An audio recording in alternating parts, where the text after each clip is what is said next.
जय हिंद साथियों, जय हिंद मेरे प्यारे दोस्तों, हमारे देशवासियों।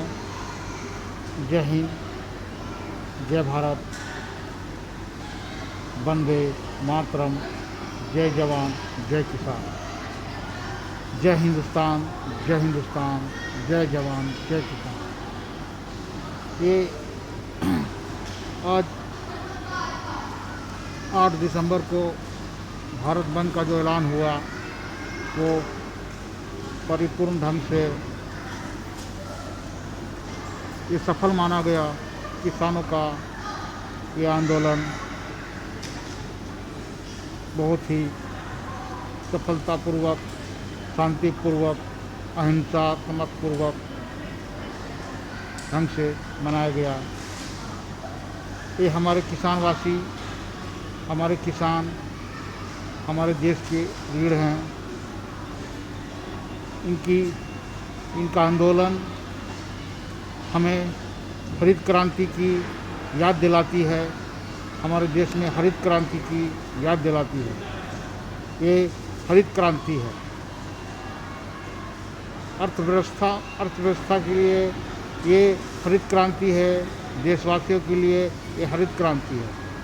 अगर इस देश में किसान नहीं रहेगा तो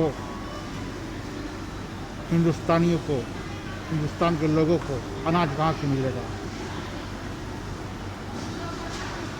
हम जितना अपने इस धरती से प्यार करते हैं, हम जितना अपनी मातृभूमि से प्यार करते हैं, हम जितना अपने देशवासियों से प्यार करते हैं, उतना प्यार हमें किसानों से भी करना चाहिए। ये धरती माँ हमें जन्म दी है। हम इस धरती माँ के कोख से पैदा हुए हैं और ये किसान हमें जिंदा रहने के लिए अनाज प्रदान करता है। ये किसान अपने आप को दुख सहता है, बरसातों में भीगता है, जाड़े के दिन में ठिठुरता है, गर्मियों में तपता है, तब जाके वो किसान अनाज पैदा करता है। अगर एक धान धरती में, खेत में एक धान जो बोया जाता है, हमारे दादाजी बोलते थे, एक धान धरती में जब बोया जाता है तो उस धान से कितने धान निकलते हैं और उस धान से कितने चावल निकलते हैं, उस चावल से कितने गरीबों का पेट भरता है। तो ये महान है, हमारे किसान महान हैं। ये भगवान का तीसरा रूप है। भगवान का दूसरा रूप डॉक्टर होता है, ये भगवान का तीसरा रूप अन्नदाता होता है। अन्नदाता हमें अनाज देता है, हमारी पापी पेट को भरता है, हमारे शरीर में ऊर्जा प्रदान होता है, हमें शक्ति प्रदान होता है। हम अनाज खाते हैं, हम चावल खाते हैं, हम गेहूँ खाते हैं, आटा खाते हैं, हम दाल खाते हैं, हम साग सब्जियाँ खाते हैं, हम पौष्टिक आहार खाते हैं। किसके बदौलत? किसके बदौलत? इस धरती के बदौलत, इस मातृभूमि के बदौलत, इस किसान के बदौलत, इस खेत और खलिहान के बदौलत। मगर आज तानाशाही सरकार इसे बेचने के लिए तुली है, इसे निजीकरण हाथों में बेचना चाहती है। किसानों का आंदोलन 100% सत्य और सही है। जिस तरह रेलवे को बेचा गया, जिस तरह एयर इंडिया को बेचा गया, जिस तरह BSNL को बेचा गया, जिस तरह MTNL को बेचा गया, उस तरह किसान के खेत और खलिहान को भी बेचने की योजना है। ये गंदी योजना है, ये खतरनाक योजना है। हमारे किसान बुड़बक नहीं हैं, हमारे किसान बेवकूफ़ नहीं है, वो पढ़े लिखे हैं, आधुनिक ढंग से वो खेती करते हैं। उन्हें सब मालूम है। पहले के किसान बैल से खेती क्या करते थे, हल से क्या करते, आज वो ट्रैक्टर से करते हैं, आधुनिक यंत्र का प्रयोग करते हैं। तभी हमारा फसल परिपूर्ण होता है और हमारा देश विशाल होता है। कोरोना काल के समय यही किसान ने देश को बचाया। कोरोना काल के समय इसी किसानों ने अपनी अनाज उपज करके देश के तमाम लोगों को खिलाया, पेट भरा। अगर किसान को उसका मूल्य नहीं मिलेगा, किसान को उसकी जितना वो मेहनत करता है, जितना वो शक्ति करता है, जितना खून पसीना बहाता है खेतों में, उसकी मापदंड के अनुसार उसकी कीमत नहीं मिलेगा तो किसान क्या करेगा? किसान आत्महत्या कर रहा है, किसान आत्महत्या कर रहा है। आत्महत्या करने का जिम्मेदार ये सरकार है। क्यों? उसे मूल्य नहीं मिलता, उसे दाम नहीं मिलता है। वो जितना मेहनत करता है उसको उससे दाम नहीं मिलता है।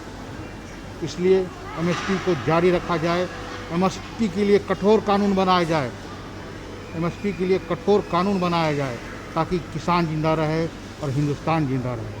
जब किसान जिंदा रहेगा, हिंदुस्तान जिंदा रहेगा, हमारा देश जिंदा रहेगा, हमारा देशवासी जिंदे रहेंगे। किसान हमारे देश की रीढ़ है, किसान हमारे देश की जान है, किसान हमारे देश का हार्ट डिस्क है, किसान हमारे देश का दिल की धड़कन है। तभी हमारा देश समृद्ध, बलवान, शक्तिशाली बनेगा। इस पेट में अनाज जाता है, इस पेट में अनाज जाता है, इस पेट में डाटा और इंटरनेट नहीं जाता है, वाईफाई नहीं जाता इस पेट में। इस पेट में अनाज जाता है, अनाज। इस पेट में सोना चांदी हीरा मोती नहीं जाता है। इस पेट में, इस पापी पेट को भरने के लिए अनाज चाहिए, अनाज जो किसान खेत से पैदा करता है। सोना चांदी और वाईफाई इंटरनेट हाई प्रोफाइल से पेट नहीं भरता। पेट भरने के लिए अनाज चाहिए, किसानों का अनाज चाहिए। हमें किसानों का साथ देना चाहिए, संपूर्ण ढंग से साथ देना चाहिए ताकि किसानों की ज़िंदगी संवर सके, उन्हें उनके उगाए हुए अनाज का समतुल सही दाम उन्हें एमएसपी द्वारा मिल सके। क्यों? निजीकरण के हाथों में अगर किसान चला जाएगा, अगर किसान की भी खेत खलिहान को बेच दिया जाएगा तो किसान मर जाएगा, किसान आत्महत्या कर लेगा।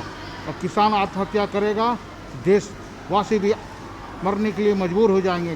किसान अगर पैदावार नहीं करेगा, किसान फसल नहीं लगाएगा, हम लोग भूखे मर जाएंगे। हम लोग विदेश के सहारे हम लोग अनाज नहीं मंगा सकते। हम 70% हमारा देश से अनाज पैदा होता है। हम अपनी भूख की आवश्यकता, अपनी पेट की आवश्यकता, अपनी कमी की आवश्यकता, अपने भुखमरी की आवश्यकता को हम अपने खेत से पूरा कर सकते हैं।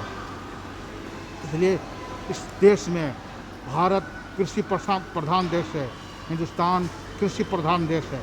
अगर किसान जिंदा नहीं है तो हिंदुस्तान भी जिंदा नहीं रह पाएगा। हिंदुस्तान को जिंदा रखने के लिए किसान को जिंदा रखना होगा। ये किसान हमारी अन्नदाता है, किसान हमारा रक्षा करती है, किसान हमें भूख की आग को बुझाती है, किसान हमारे पेट की भूख की आग को बुझाती है। मरने के बाद